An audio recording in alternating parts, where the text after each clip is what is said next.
دہر میں بن کے وہ آیات جلی آئے ہیں، گلشن زہرا میں بمثل کلی آئے ہیں۔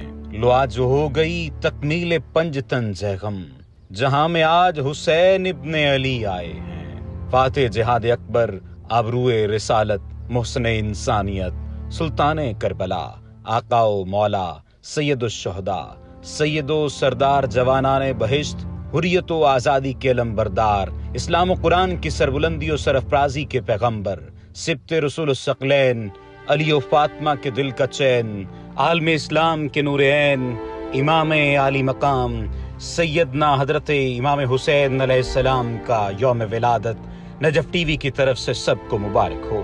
3 شعبان المعظم سن 4 ہجری 626 عیسوی کو پیغمبر اعظم و آخر حضرت محمد مصطفیٰ صلی اللہ علیہ وآلہ وسلم کے پیارے نواسے امام حسین علیہ السلام کے ظہور پر نور سے مدینۃ النبی کے بامدر روشن و منور ہو گئے۔ رحمت للعالمین صلی اللہ علیہ وآلہ وسلم کی عظیم بیٹی سیدہ فاطمہ الزہرا سلام اللہ علیہا اور عظیم بھائی، داماد اور جانشین مولا علی ابن ابی طالب علیہ السلام کے پاکیزہ گھر میں نسل نبوت و امامت کے ذمہ دار امام حسین علیہ السلام کی آمد کی خبر سن کر پیغمبر اسلام صلی اللہ علیہ وآلہ وسلم کا دل شاد ہو گیا۔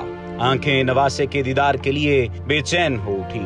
بیٹی کے حجرے میں داخل ہوئے اور حسین علیہ السلام کو دیکھ کر لبوں پر مسرت کی لکیریں پھیل گئیں۔ آغوش میں لے کر پیشانی کا بوسہ لیا۔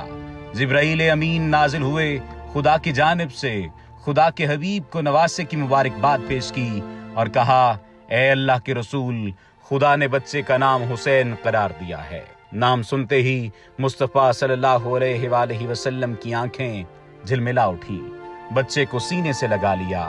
علی علیہ السلام اور فاطمہ سلام اللہ علیہا کا چاند 6 سال تک آفتاب نبوت اور رسالت کے حالے کی شکل میں نانا کے ساتھ ساتھ رہا، اور تاریخ اسلام گواہ ہے کہ مدینہ منورہ میں نانا اور نواسے کی محبت ضرب المثل بن گئی۔ اور ایسا کیوں نہ ہوتا جبکہ حسین علیہ السلام نے ہی نانا کے دین کو بچانا اور امر کرنا تھا۔